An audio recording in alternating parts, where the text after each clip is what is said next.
Hi everyone, this is just going to be a quick video on how to make thumbnails how I have been recently with 3D text.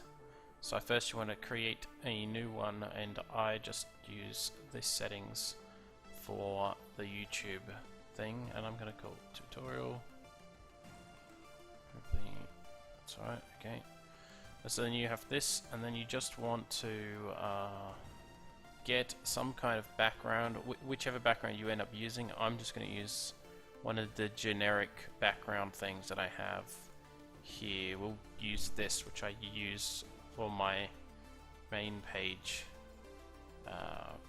banner background. It's a little picture of Hinder and stuff.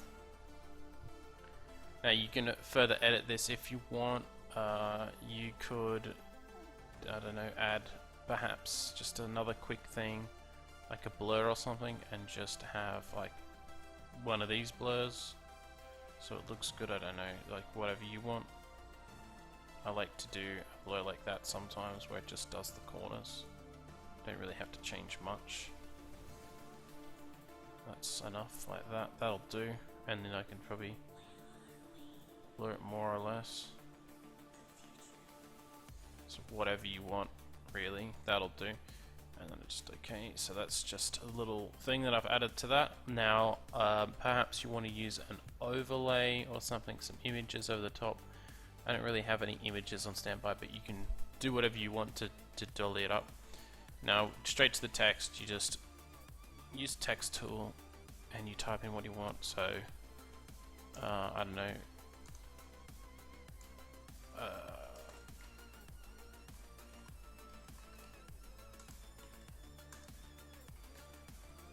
perhaps that's the text you want, and maybe I put it to the side.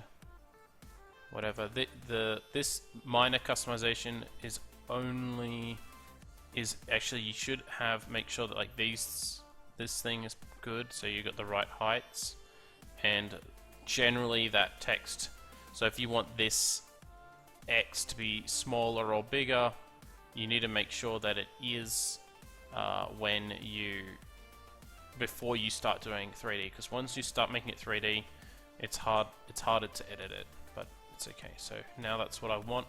So you have this 3D panel, which you can get from going up to Window and then 3D, which gets rid of it and puts it back up here. Now for text, the best thing is to go 3D extract. Postcard doesn't make it extrude, it just makes it flat, but you can turn it around 3D. So you go extrude, and then you just go create, and give it a second, it'll load. Yes, I do want to create a 3D workspace. So then it makes this 3D workspace. Now you'll see, I'll just move that out of the way so it's not annoying. I don't actually use it, so I'll close it. It just shows you the top view. But as you can see already, there's this shadow behind here, and that can be really annoying. But if you go to where is it? Sorry, current view, and you change the view so that the view is like that, so that basically you're below the plane, which is these lines here. That's like the ground essentially for this level. If you're just slightly below, or even you won't ever get those shadows, but you'll still get the lighting effects on this text. Then the second thing you want to do, what I'll show you should do, is just click on the text again, and you can use these sliders here to spin it and however you want, or you could just go all the way like on the edge where you're not touching anything, and then just do it however you want. Then you can change how much it's extruded here, so you can be very little. You can even go the other way if you want, whatever. I like to have it about that much, like just sort of a little bit, not too much, because it can be too much. Then the second thing is, you want to know what color you want. So you want to click on this first one here that's under the text one, and then hold shift and then click here, so it selects all of them. And you want to go up to your color and then choose a color. You want to choose a fairly bright color, because later on I like to use an overlay. So even white is good, because the overlay it goes over the top. So we'll just go with white for the test to show you what I mean by that. Then the second thing you want to do is you can keep it like this. This is more like preferably like what I like to do. So you want to click on this third one which says extrusion, which is the actual bit that's made it 3D. So if I, well, you can't really see if I untick it, but if I go to this extrusion and I go to -2, which is the one I usually go for, which is the darker one, it'll just make these edges quite darker and it sticks out a lot more. You might even want to just like not tone it down as much or whatever, but that's that. Then you want to click back. Then if you click away and you click on something else, you can see that this is how it looks without all the lines and stuff. And also you want to just click back on here and then go blending options, and it will give you the normal blending options. And you want to I'll show you what I use.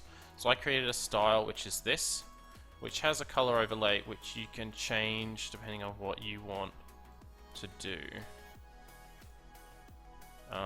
So the undercolor affects this. So I'll just go with yellow, I guess, like that. And then I've also got a satin which is on this one. Which one's it on? I forgot which one it's on. It's on that one there, which is just like a wave thing. And then there's my two details, and then I use color burn because if you use normal, it's just like a shadow. But you don't have to have this. This is just for looks, so you can get rid of that and it just be like that. I always have a stroke, so then it like sort of gives it that almost Borderlandy feel. It looks quite nice. And there's also an outer glow that I've added, which I will change to yellow to show you what I mean. So you can see there's a slight, very slight, almost you can't see it, but it looks, it does make it pop out more. Now, if you don't like the color of the text, you can go back up here and select all these, perhaps without, select them all, and then go the color and go whichever one you want. And yeah, or whatever. And then you could like lower the intensity or increase intensity. It really comes down to what you think you like. I like that, looks good.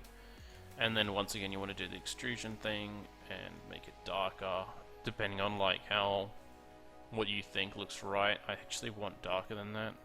Can I go darker? It doesn't really go darker, does it? Let me see. Go this. Just go this one. There we go. Went a little bit darker. And that's pretty much the text. And then you can like move the text around. If you want to move the text around like heaps, you just use these things. But additionally, if for example you wanted to extract this image as an image, not as text, but you just wanted to make it like an image or something, you can actually do that. It's really easy. So what you do is you just right click on this layer and you go rasterize 3D, and then it makes it an image. And you can get rid of this, and then you've got this as a transparent background image, but it's no longer text, so you can't re-edit it once you've done that. But it's still, it's like if you want to export that, that's like that.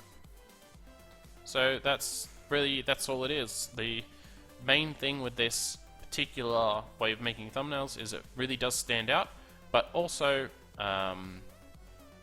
it does take a lot longer to produce the text in the thing, rather than just going up to the text and typing in I don't know, big explosion, and I don't know, having like, this is what a lot of YouTubers will have. They'll have this. I'll just hide this text so that's not in the way. They'll have this, and it will be like this, and like this is how I used to do it. Really, it works. It does work, but not. I find it's not as nice as how it could look. So they just go big explosion, and then they just go blending options, and they just give it a stroke, and that's all they do. And it takes like 5 seconds. And I think for in the future, when you're making lots of videos, this is probably good. But I think I'll stick with the 3D text because I really like how it looks. Really looks cool and sticks out. Anyway, thanks for watching. Hopefully I'll have more of these kind of videos in the future, but this one in particular was just for a few mates that wanted to know how to do these.